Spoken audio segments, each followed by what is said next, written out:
Welcome to the Budhole podcast. Right now, Scott and I are doing kind of a little brief breakdown. I'm Brandon, by the way. This is Scott. Hi, I'm Scott. Hi, Scott. Hello, Brandon. So, a lot of breaking news here tonight in regards to the AFC South. So, biggest thing that came out is we were cooking dinner about a half hour ago, and turns out that Andrew Luck is retiring per Adam Schefter. So, I got a couple different reports here. Sheffy was the first one to talk about it that I saw. Let me pull it up. Just thinking about the breakdown, how this changes that division, though. I'm still working on wrapping my head around it. Well, it changes the whole NFL. It's not just the AFC South, but essentially the whole AFC. To me, changes now the you entire kind of, playoff dynamics. Oh, yeah. To me, now you kind of look at long shots, which would be like the Jets. I would say the Jags at one point would be a long shot. They're now very viable to get that one of the two wildcard spots. The Titans potentially, it could shift the Colts down to being the second wildcard spot, maybe, depending on how Brissett plays this year. But At best, I would say. Let's just break down the AFC real quick. Where do you have, obviously we have Kansas City and the Chargers are essentially a lock. That's the West. Oh, yeah. The Patriots lock up that division. Yep. Then you have potentially either the Browns or the Steelers as the front runners. I consider the Browns at this point in time right now, just based on the hype. Yep, either one of them I would say is fair to say. Houston kind of locks up the South, and then what does that leave you with? The Jaguars is potential playoff contender for that second wild card spot. You got the Jets. Dark horse, maybe the Bills if Josh Allen put it together, but probably not. Maybe the Titans. Well, the Titans are an interesting one because everybody seems to count them out every year, and they're competitive. Yeah, they're going to be competitive. They were winning week 17 last year. Yeah, making the playoffs. Yeah, they would have won. They beat the Colts. Yep. They're a team that I think is a dark horse, but I don't particularly love them. But I could see them being obviously not. Don't just write them off. Yeah, I think they could end up being a factor. So, pull up the Schefter thing here on Luck. Yep. Andrew Luck has informed the Colts he is retiring from the NFL per source. There will be a press conference Sunday to make it official, but Luck is mentally worn down and now checking out. I saw another report on there. I think it was from Rappaport, maybe. Rappaport. Colts have known that Andrew Luck was seriously mulling retiring for about 2 weeks now. He's married, he plans to travel the world, and once the love for the game waned, it sounded like he wanted to step away. So he did. That's kind of what I was thinking. If you're a guy who loves the game, you're not just going to leave because of an injury like this. You got some players that are going to make that call, like Barry Sanders decided to step away because of his health. He didn't want to get hurt. Calvin Johnson did the same thing. Robert Smith for the Vikings did it a long time ago as well. But for somebody like Luck, I feel like if he loved the game, he's still playing. I think this is probably arguably the most shocking thing in sports as far as a big-time player stepping away in their prime since Jordan did it in the NBA. Yeah, could you see Luck coming back like Jordan did? You never know. To me, he doesn't strike me as the type that would, quite honestly. I think if he steps away, he'll be done. He's a smart enough guy. He was at Stanford. Yeah. Isn't that where he went? Yeah. Everybody said that he was a smart dude outside of the NFL. Even in the NFL, learning the playbooks, the schemes, all that stuff. He's a smart guy. Oh, yeah. He's got a degree, I don't know in what, but he's obviously got something. Yeah. He's going to do well for himself. He's already made enough money where if he just low invest, just conservatively, he's going to be fine for the rest of his life. Oh, yeah. If he lives within his means, he could live a nice life and never have to work again. What's crazy to me is you look at the Vegas odds, and I believe he was the odds-on favorite to be MVP this year in the NFL. Yeah, he was up there. I don't know how high he was in people placing bets on him right now, but I know Trubisky was one of the most bet players to win MVP this year. Because his odds were terrible. Ridiculously good, I should say. But, it's crazy. 29 years old. One of the top MVP candidates coming into the year. Had everything. He was primed to be one of the greatest quarterbacks of all time. People were hyping him up to be one of the best. Yeah. You know, like a top 5 quarterback by the time he retired, if he retired at a normal age. Yeah. And now he's just walking away. It does, though. It really does change the AFC South. The whole AFC. But it does. It goes farther than that. But the AFC South is a lot different now. I would say Houston's the odds-on favorite. Yep. I would take them in the South. I think Jacksonville could fight for it. I still see the Colts probably winning 6 games. Yeah, I could see that too. Brissett's not a terrible quarterback, and No. I think with the surrounding pieces that they have.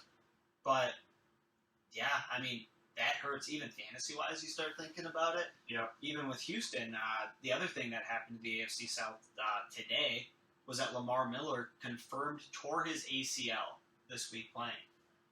And you take a look at that. I mean, fantasy owners, if you drafted already, and you drafted Miller, or you had Locke, or even like T.Y. Hilton or Paris Campbell as a dark horse, Eric Ebron now hurts more. you're shaking in your boots, dude. Like, just rough. I mean, we did our best ball.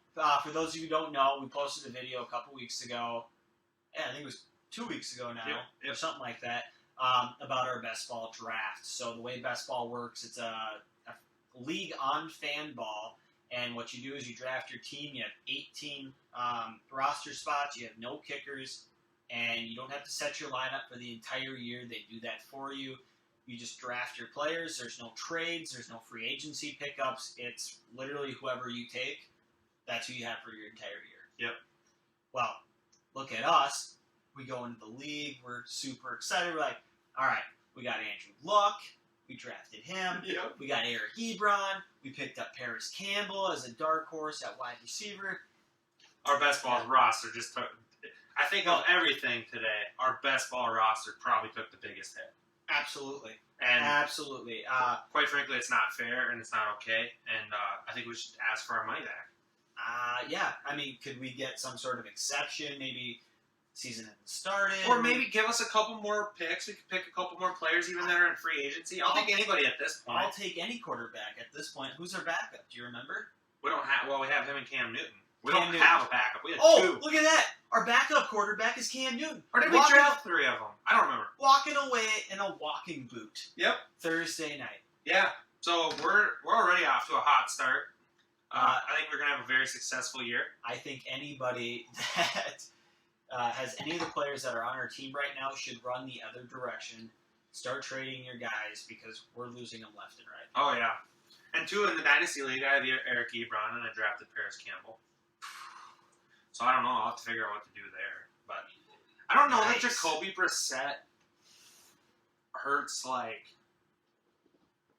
I think he hurts the lower end. Like I think he hurts the Paris Campbells who aren't going to be on the field a lot. I don't think he necessarily hurts a whole lot. The players that are going to be out there regularly. T.Y. Hilton is still going to be T.Y. Hilton. The guy is still going to end up. He'll probably get 80, 90 grabs. Yep. Probably closer to that 80 range without luck. Yep. He's probably still going to get 900 to 1,000 yards and 8, 9 touchdowns. He'll be good. It's not a bad year. Yep. Eric Ebron, probably in that same boat. He's a high-caliber player. He can catch the ball. He's a big red zone threat for a quarterback. That's a little iffy. Yep. But, yeah, the Paris Campbells of the world, I don't even know who else is on. Who their other guys are now. Well, Dante Moncrief was no, he's with Pittsburgh. I don't even remember. Yeah. I don't remember. It hurts all those no-name guys. But now Lamar Miller going down, fantasy-wise, gives you a little bit more depth for Texans running back. So if you're looking on the waiver wires, who are you looking at? Well, I think the big one right now that most people will be picking up is Buddy Hill. Because Over Duke Johnson? well, Duke, in my opinion, Duke's if you're hitting a waiver wire, if you're doing a draft, I think Buddy Hill and Duke Johnson become a lot closer. Where does Duke Johnson go in your opinion now? Well, I think before this he was probably around 8 pick. He was probably 8, 9. Maybe even lower than that. Could have been 11 possibly, 10, 11. Probably I think 10, he was 11. getting drafted though, no matter what. He should have been. And I think honestly, I would say this moves him up maybe 3-4 rounds, maybe. I don't think it definitely doesn't skyrocket him into a top 4 round pick. Absolutely. But I could see him getting drafted more like in the 7-8 range now, maybe even 9 instead of before. Yeah, I mean he's primed to be he'll be the starting running back.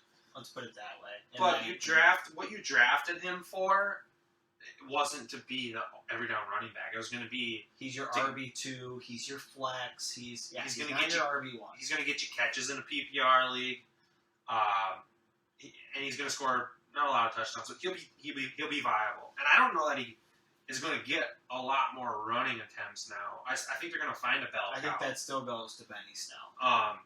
But I do think there's a chance he might be out on the field now more on third downs and have more opportunity, I should say.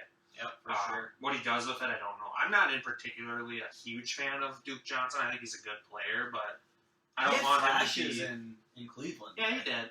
And I mean, he kind of primed his career as being a third down back, where I think he probably could have been more of a starter, but if you're running more of a pass-happy offense. He's not your bell cow guy. He's not your Bell, your Elliott, your Gurley. No. But he's a hell of a utility player, and you can still put him out in the slot if you wanted to. You can put him out wide. I mean, the guy's got good hands. Oh, yeah. So, I think if they want to use him in there, they weren't a super heavy running team the way it was. Miller was all right. Well, they passed it a lot. Yeah, Miller flashed a lot 4 years ago. That's when he was pretty damn good. I've had him on my team a couple times in the last couple of years, and he's nothing that's like... He's nothing spectacular. No. And last year he was hurt quite a bit. Yeah. So, I mean, it's not super surprising. I wonder what this kind of means for his career, because he was a guy who was already starting to go downhill. If he didn't play well this year, I think he was out. I think he might not ever make another NFL roster for the regular season. He might not. And I also think there's going to be one young guy right now that's down in Houston. There's going to be one young running back that not many people know of, the Benny Hills of the world or whoever else they have. One of those guys, I think, is going to end up being a very, very good fantasy option this year. Because on an offense that's going to score a lot. They're going to move the ball down the field. They got Nuke. They Yeah. got Watson. Yeah. They got Fuller. They're going to move the ball. And It's just a matter of once you get down there, who's going to be the guy taking the goal line attempts. to me, though, when you're in a situation like that, when a guy becomes available, it's like, let me look at his offense. I would say Houston's probably a top 8 scoring offense for fantasy. Yeah, right in there. I mean, like I I said, wouldn't you got necessarily Watson say and top you 5, got Nuke. but top 8 I think is fair. But Yeah, they're probably a top 8 team. yeah, I mean, give me a running back on that offense. I'll take it all the time. Well, think about what Connor was last year. I mean, Connor was decent. Don't get me wrong. Yep. But, for fantasy, he did his job. But if Big Ben didn't move the ball, if they didn't have Brown, if they didn't have Juju, if Vance McDonald wasn't stiff-arming the shit out of people,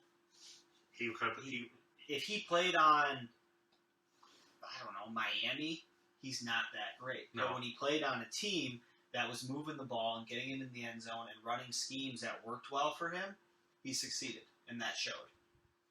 Yeah, and I really think that that's part of.